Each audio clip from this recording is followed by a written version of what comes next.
Shalom Chaverim, I'm Steve Ben-Nun. You're watching Israeli News Live, and I do not have good news, friends. It is obvious that very serious issues are on the horizon between the United States and Russia.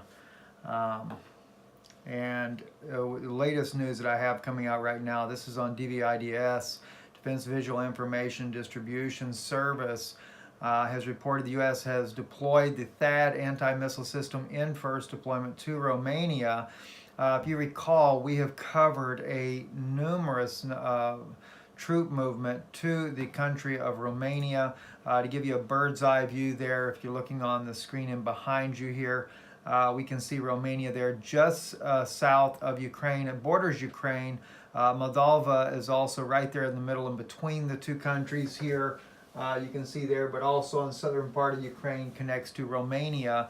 And so it looks like to me that there's a good possibility that what the United States is looking at is a way to are preparing for a possible ground invasion into Ukraine to take back the eastern part, or even possibly a direct conflict with Russia. There's a lot of things going on that could certainly make all that a very realistic possibility. And so let me just kind of give you or show you a few things as well, though. Besides the fact that in Turkey we did have our missiles there, nuclear missiles in Turkey, but when the staged coup happened, the United States moved some of those nuclear missiles to Romania at that time. We've also moved a tremendous amount of troops there. And that has just put the United States at a closer striking distance to Moscow and St. Petersburg as well. We've talked about here in the United States of moving more troops and weapons to Poland, again getting closer to the border of Russia. Belarus as well, who has been a historic ally of Russia, but even that relationship is faltering.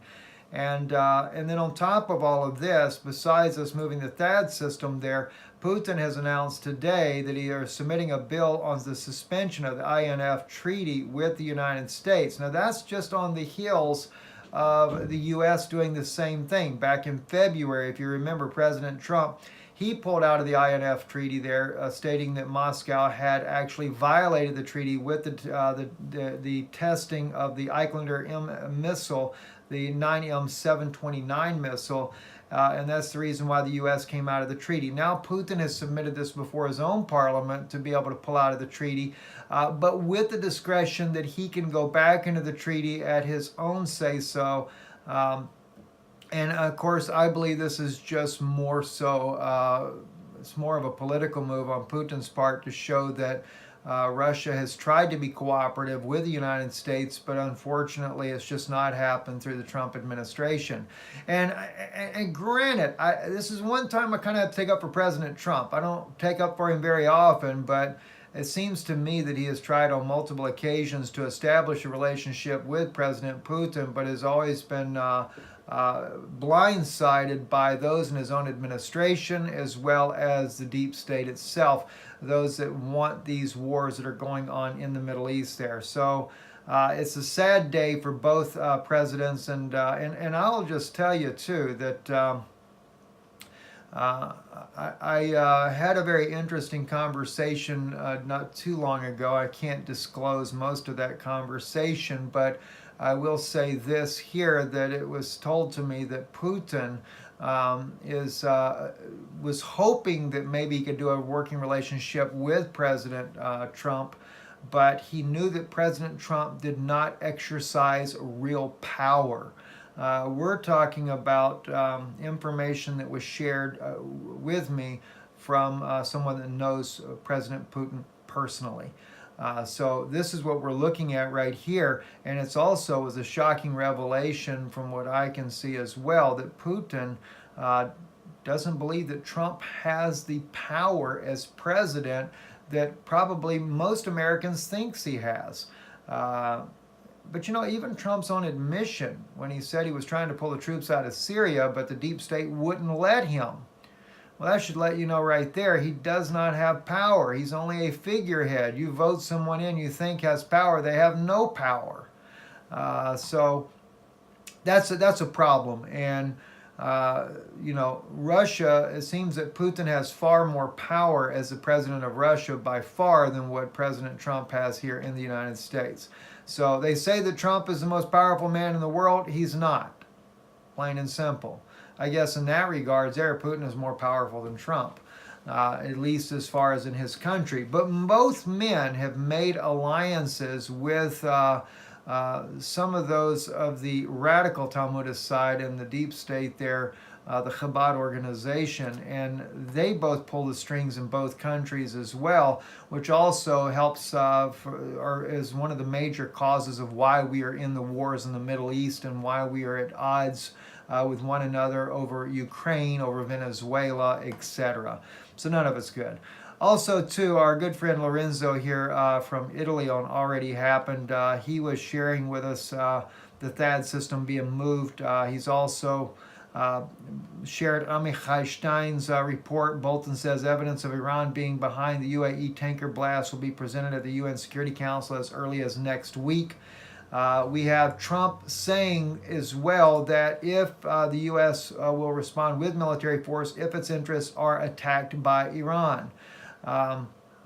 So they're setting the stage up also to go to war with Iran, and of course with that being on the hills right now, that's being reported here by Reuters.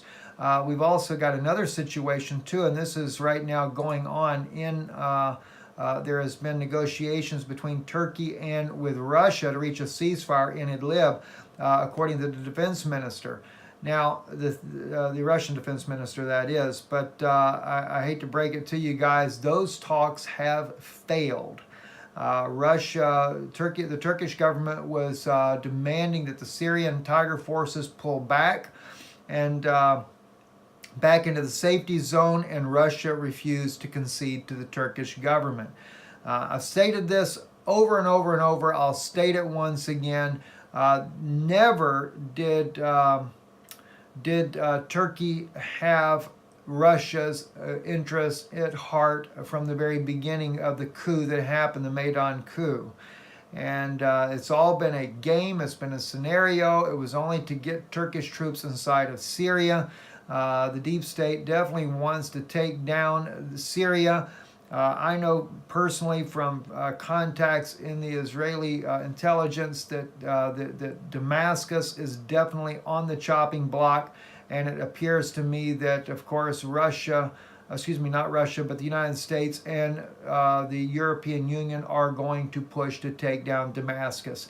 That may be the straw that breaks the camel's back for Russia, because President Putin has really tried desperately to defend the Syrian people. And I know there's been thoughts I've had myself as far as his agenda, but some of the information I had received regarding President Putin here just recently, and I cannot disclose that information specifically, but I can tell you that Putin, although he is, he believes his way as well, but he may not be quite the bad guy that some think he is. I'll just leave it at that.